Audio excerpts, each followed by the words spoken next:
people in the Nordics have a relationship with licorice, but we are on a journey to make the whole world love licorice. We really want to show our craftsmanship in the way that we do things. Some of the processes are very handheld. So if you look at our jars, you can actually see the person who crafted each product. I think every year we launch around 50 new flavors. When you taste something and you have a really good experience, you want to share that experience with someone else. Navigating social media can be, well, complicated. Welcome to the Social Media Sucks podcast from Cupco. Social media really sucks. Where we unpack the latest trends and help remove the suck from social media. Welcome back to the Social Media Sucks podcast by Cupco. You're tuning in to conversations about the latest trend within marketing and social media. And if you're not already subscribed to our podcast channel or YouTube channel, do it.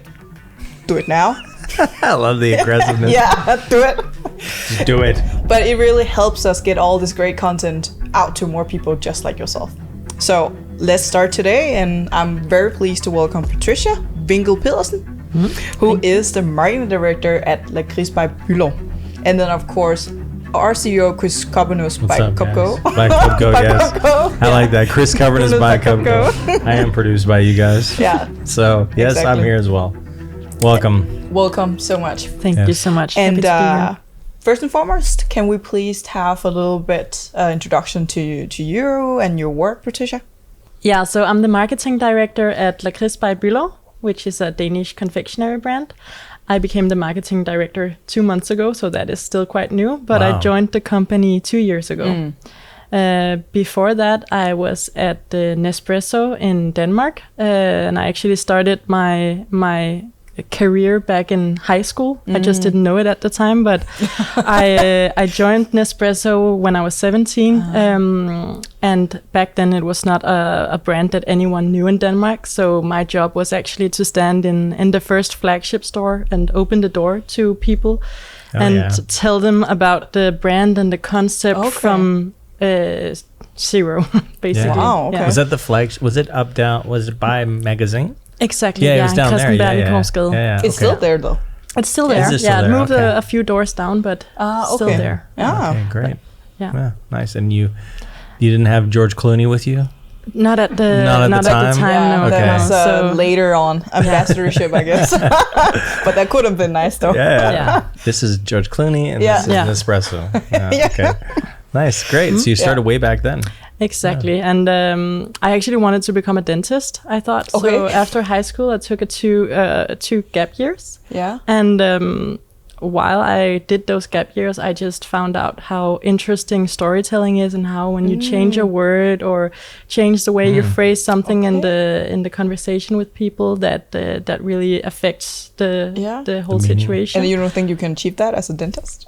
But Change one Maybe. tooth. Yeah, The exactly. whole smile Yeah. changes. Yeah, Okay. there was also something about the chemistry and biology and stuff like that Yeah. I didn't want to go into. But Okay. that made me want to study communications, oh, awesome. which I did. And then while I was studying, I started in the marketing department as a student worker at Nespresso, where they were back then only 2 people. So I had a chance to really work with a lot of things and get my hands into The engine room and be- exactly. Right.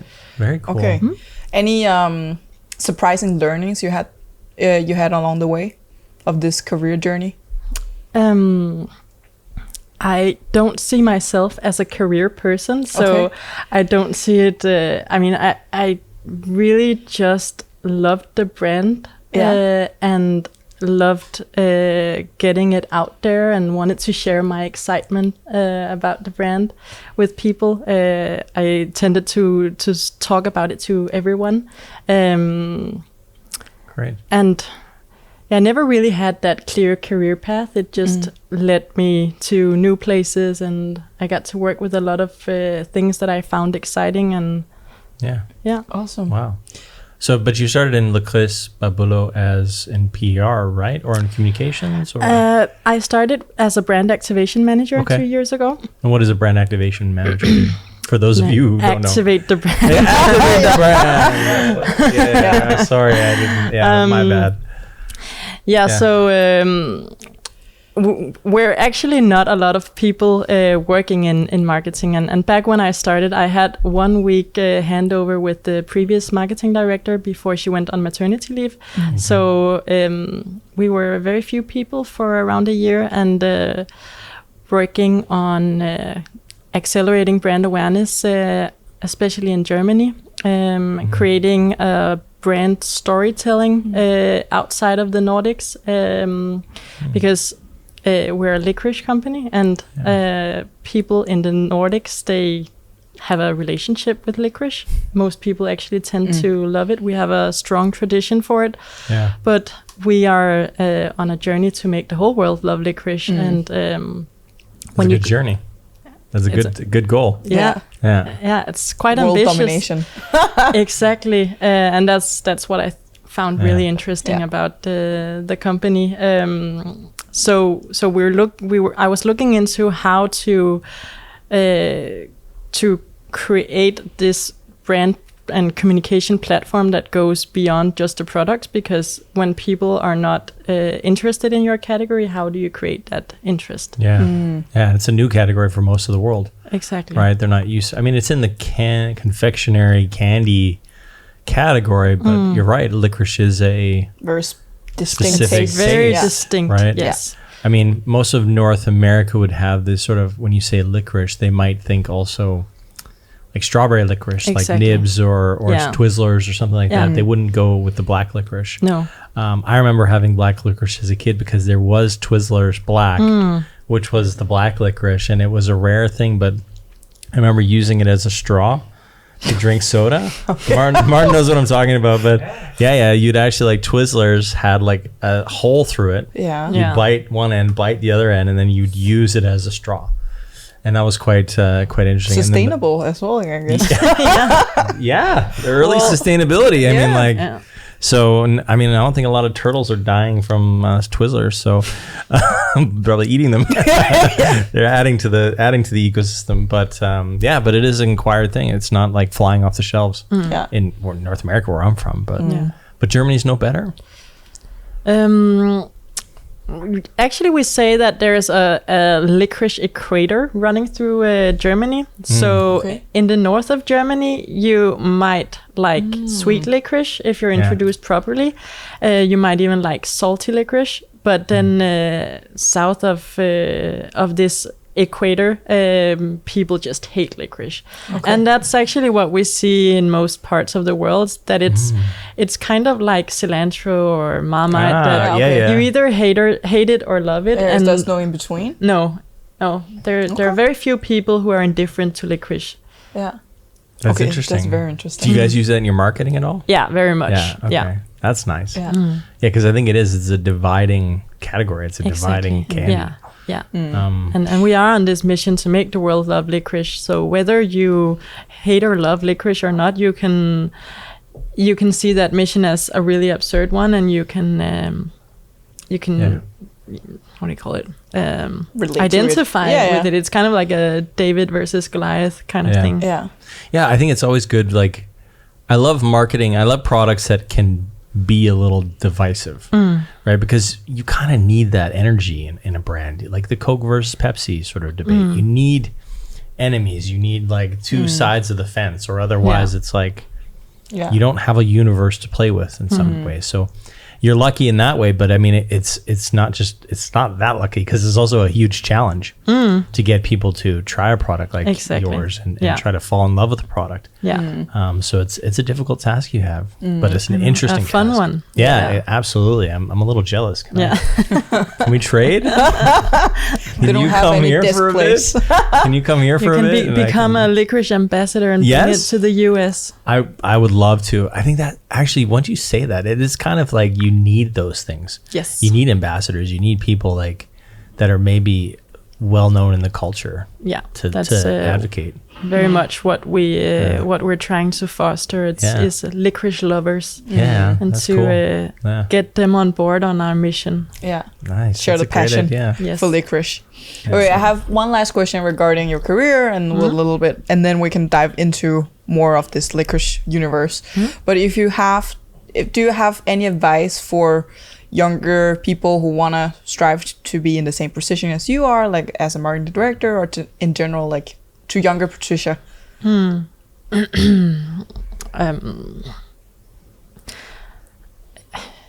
That's tough. Find something that you love doing and that you have fun doing, and don't go for a specific position.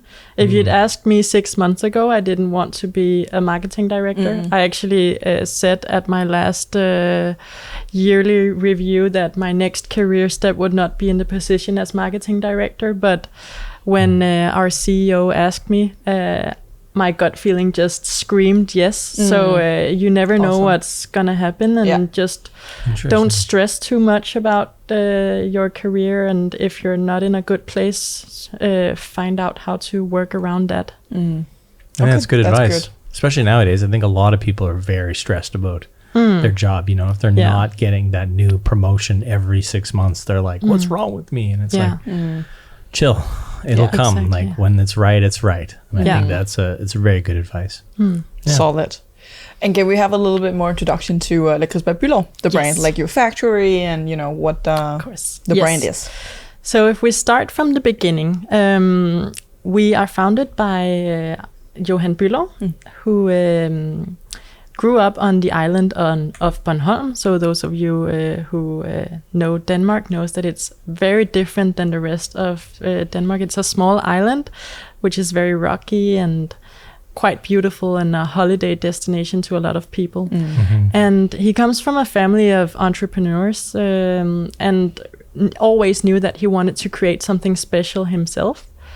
And when he was in his early 20s, he was looking at, okay, what do I want to do? What do I want to make special? And he had an uncle who did hard rock candy, and he was very inspired by that whole storytelling and the way that you make it in the shop, and people could smell it and walk by, and were into that crafty thing.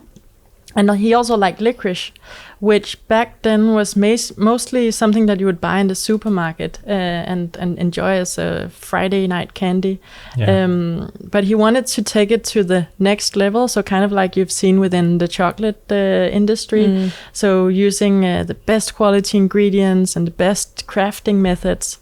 So he moved back into his mother's kitchen on Bornholm, and he spent a whole year just trying to come up with the perfect recipe. And once he did that, he opened the shop as a small shop in his mother's store on Bornholm. And within the first 2 hours, everything was sold out. And that was just because of sampling, and that people saw that something was happening in the store. Then it became a major success quite early on. So making licorice from these high quality ingredients and giving it a totally unique flavor. Then production moved to Copenhagen, where in 2009 he decided to also try and coat this new licorice in chocolate. And that's really what's been the game changer. So I didn't even know that it started off without the coating. It started with pure licorice. Yes. Okay. Yeah. Oh, that's very interesting. How big is the factory in Copenhagen now then? It's the only one. It's the only one. Okay. Yeah. So everything that we produce outside Copenhagen on our licorice factory in Hvidovre, which is actually open to the public, so everyone can come and visit. Company trip. Yes. You're very welcome. Everyone's saying yes, so I guess I gotta say yes. It's a very special experience to taste warm licorice coming straight out of the production. Okay, I love that. I love that. Okay, you're already. What time is it? Get the next train. Yeah. Okay. Good. No, we really want to show our craftsmanship and the way that we do things. And one of the things that we also want to do is also to be different than the rest of the industry. So usually when you have a factory and you have new product development, you would close that off in a small room, and only 2 people have the key, and there's also a safe and a lock, and you can't see the recipe, and you wouldn't know what the next flavor is going to be, and it has a Project X named. But what we did instead is that our creative lab, where we develop our new flavors, we put a window into it, and then when people come by our factory, we offer them samples of whatever we're working on. It's a little bit of market testing. Yeah, exactly. Cool. Okay, awesome. Has there been ones that you're like have just bombed? Like Any flavors? Flavors that were just like we should Definitely. never do. Yeah, there's So I think every year we launch around 50 new flavors. Oh, really? We just can't stop. Okay, that's interesting. Yeah, and it's we get ideas from all over the place. So the latest food trends, right? Exactly. Basically. Yeah. Like cilantro version. Not sure if I've seen cilantro. Speaking of That one divisive, bombed. severely divisive, cilantro licorice. No. Okay, Martin says no. All right. Probably we have done it. You like cilantro? Do not. You do not. Okay. Yeah, but it didn't pass the innovation test. No, We're like, it okay, didn't. no, Okay. the market can't. The market is not ready. Okay. Trying to think of one that. That severely bombed. There are a lot of. So at one point, we tested out goat cheese. Okay. So I think that one is. That sounds I like it haven't would be. That's tried also it. divisive. That's Very also divisive. Okay. Yeah. This is interesting. This is like Willy Wonka's factory. Just like weird flavors going out the door. Yeah, Okay, exactly. interesting. Okay. Yeah. I didn't know that. But I do think it's I mean, it's kind of what you have to do now with products. You have to innovate. You have to try new things. Otherwise, that's why you see Pepsi Mango and Pepsi, you know what I mean? It's like and also like the different flavors of energy drinks. There's like thousands. Right? Really? So Yeah. Do they all taste different? they do. Yeah, I thought it was and they're also packaging they did. they're just you also see this in the makeup industry. You see this in so many industries. The level of innovation is gone through the roof because the novelty or the newness is what people attract to. True. Yeah. Right. So limited edition and a yeah, new drop. new drops. Like that's why there's sneakers. Like when I was a kid, there was like maybe 3 or 4 new sneakers coming out every year. Now it's like each brand has 30 new sneakers coming out. Right. Yeah. And it's like, and if you're not innovating on that level, then you kind of get lost. So I think you guys are probably doing the right thing. Makes sense. Yeah. So speaking of, different markets and combinations, is there? You guys definitely want to be in more markets, conquer more markets. For instance, Germany, Yes. etc. Do you have specific strategies when you try to conquer a new territory? So Sampling. Just send Sampling. them samples. Yeah. well, that's actually not wrong. We've been built on sampling. We usually say that we didn't spend any budget on marketing for many years before we had a marketing department, but that's not true because we sampled heavily, and we still do that because that's the thing about innovative products is that when you taste something and you have a really good experience, you want to share that experience with someone else. Makes sense. So that's very much what we've been built on, and it's very much also how we build our future. And we sell our products through our own retail, where we have around 30 stores in 7 different markets. Wow. Then we have an online shop where we also sell the products, and then we also work with third-party resellers. Yeah. So that could be big department stores or small delicacy shops or flower shops. Oh, Okay. flower shops. Oh yeah, they might send it As as a a gift, package. yeah. Like that. Yeah. Yeah. We're in a quite interesting space in the premium confectionery market, because usually premium confectionery is something that you buy for others as a gift. Right. But we see that our customers, it's around 50% self-consumption and 50% gifting. So you both buy it for yourself because you want to try the new flavor, but you also want to give it as a gift. Yeah, that makes sense. Okay, that's very interesting. Is there any? Have you seen anything unusual with when you try to go into these different markets? For instance, like is Dubai any different than in Germany, or can you guys implement the same strategy, like sampling, for instance? Yeah, definitely it's different from market to market. We started in the Nordics and have quite high brand awareness in the Nordics, and we don't have to explain our product because people know what licorice is and they tend to know that they like it. So when we go outside of the Nordics, we don't.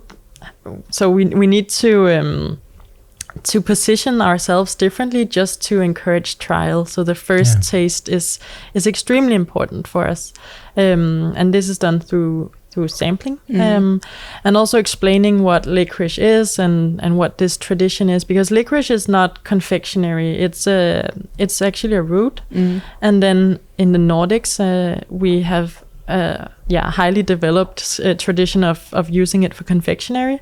In the Middle East, you take the licorice root and you grind it into and you make it as a tea during Ramadan, because it's a very, very sweet root. It's 50 times sweeter than sugar. So you have a totally different relationship with licorice root in the Middle East. Part of a religious ceremony. And then in China, for example, it's used for traditional medicine. And then in the US, you mentioned the red licorice, but red licorice actually doesn't contain any licorice root. Doesn't even taste like it. Yeah. Yeah, it's some weird. It's like strawberry. Yeah. Yeah.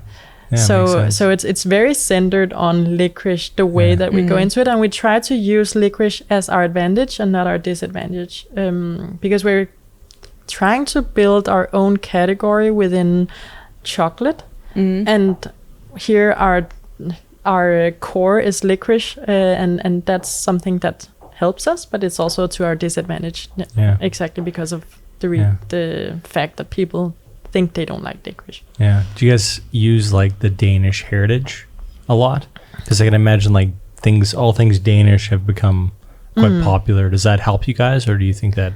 It does, definitely. We're also very much a design brand, so we spend a lot of time on the packaging of the products and the way that they're presented, especially when people want to give them as a gift. Yeah.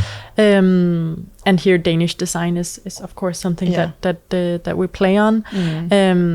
And especially with tourists that are visiting Copenhagen, you can't take a designer chair with you back home, but you can bring a jar of Danish licorice. Yeah.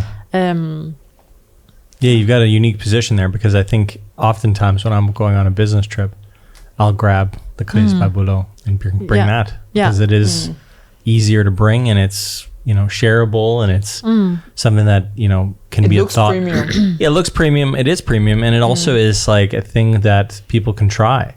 Yeah, and they can decide, and it is like, hey, try this. This is a Danish delicacy, if you want to call it that, right? And then they go, oh, okay. So it does work extremely well, and I think it was a really brilliant move for you guys to go in the airport, because it fits so well with that idea. Yeah, exactly. Right?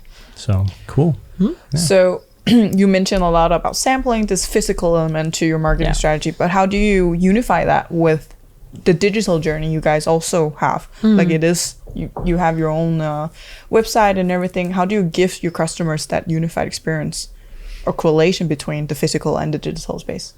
They digitally sample. They send we actually do 3D samples. No, we actually do. We last year, about a year ago, we launched a big campaign called Shared with a Hater, where everyone can sign up to get a free sample of licorice. Really? As long as they promise to share it with someone who hates licorice. That's fun. Yeah, so it's kind of bringing people on board on our mission to make the world love licorice. And in terms of channel, here it's mostly it's a lot about content and creating a no doubt experience, so that you're not. So if you see a piece of a social media ad or another piece of content for us, or if you see our brand in a reseller store or partner store, you would always know that it's our brand. Yeah, cool. Is there any challenges within that branding when you guys do establish yourself as a premium brand? Like, does that affect? How does that affect your content? The look, the quality of it. Like, can it be authentic still? Or has it have a very strict? We need to digitally also look very premium, and that sets certain requirements for the content, right? So with everything we do, and that just comes down to the beginning of the creation of the company, we wanted to challenge the way things are done, and we want everything to be done in our way and make sure that it's our unique way of doing things, and that's our approach to everything we do. We always have the mantra that it should be no doubt, that you shouldn't be in doubt that it's our brand, which is sometimes extremely challenging because how do you create a social media ad that can't be duplicated but also still works with the platform that you're on, and that's something that we're constantly being inspired by and challenging ourselves with.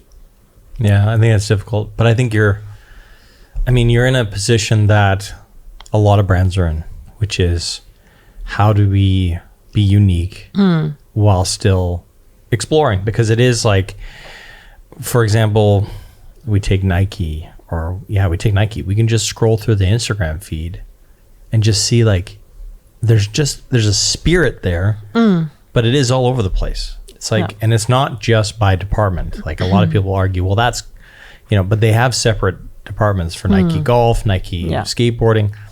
So they've got separate profiles, but if you go to Nike holistically, like it's all over the map. But you can still feel this spirit of what that brand is in there. And I think that's because it's also going back to like new products. It also has to be new content, new ways of doing content.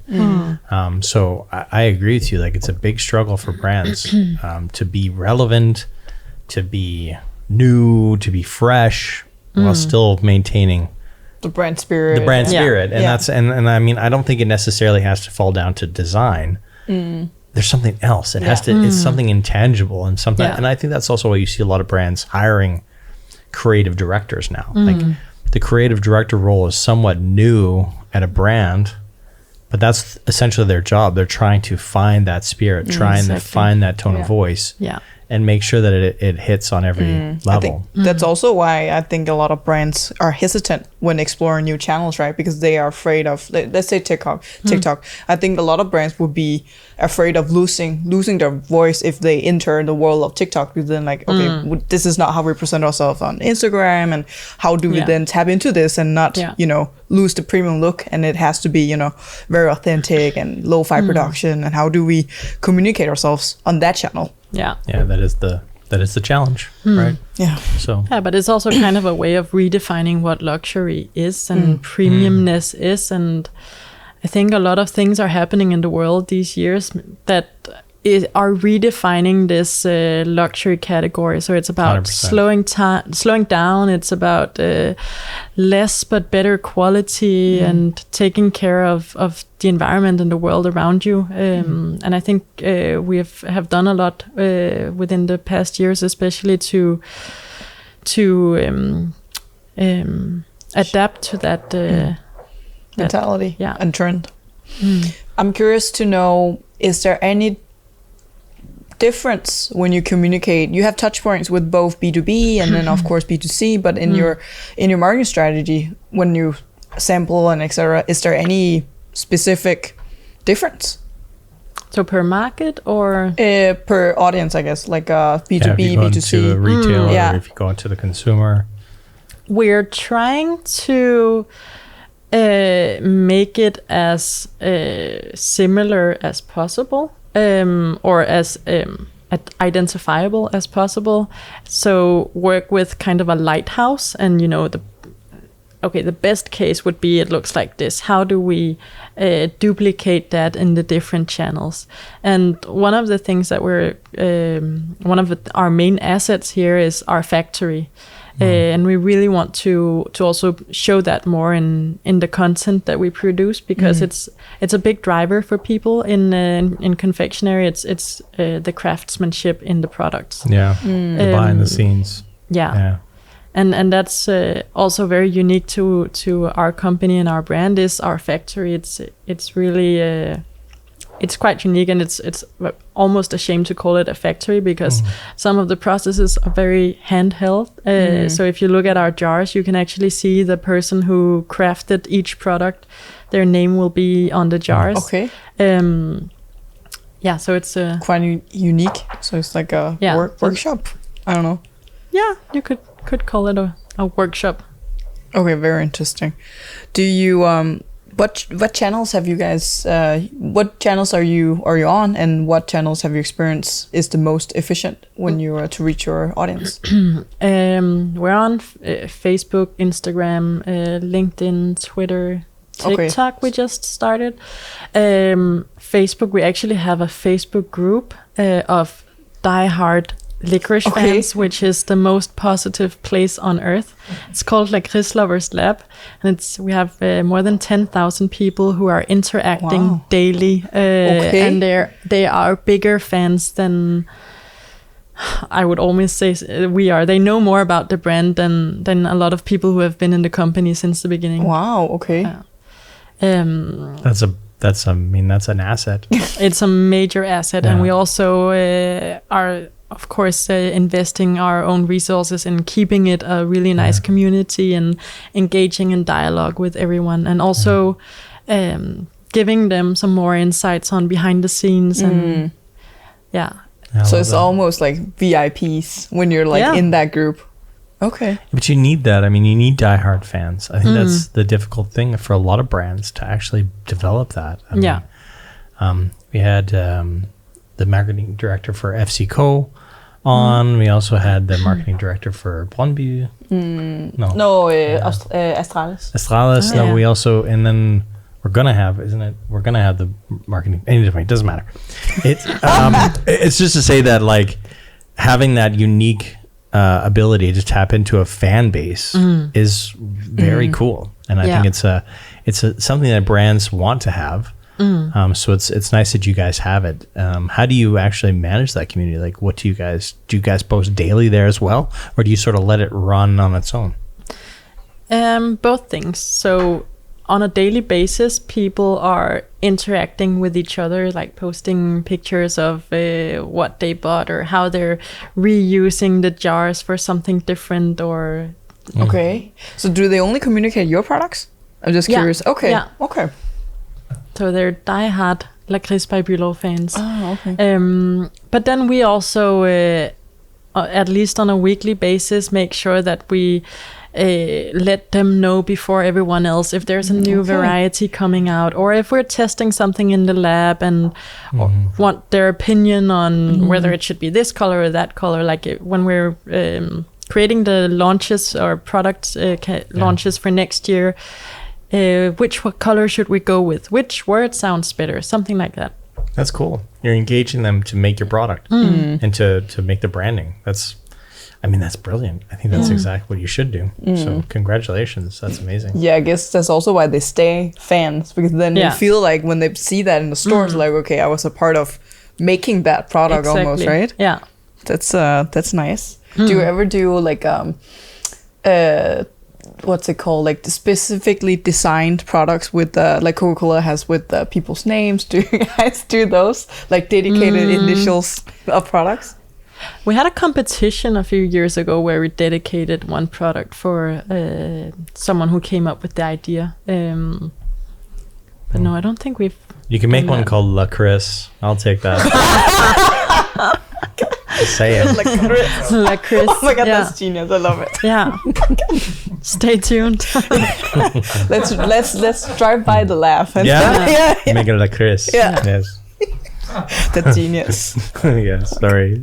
Sorry, guys. I'm in marketing, okay? Like, what can I do? I can't turn it off, okay? It's on. It's on all the time.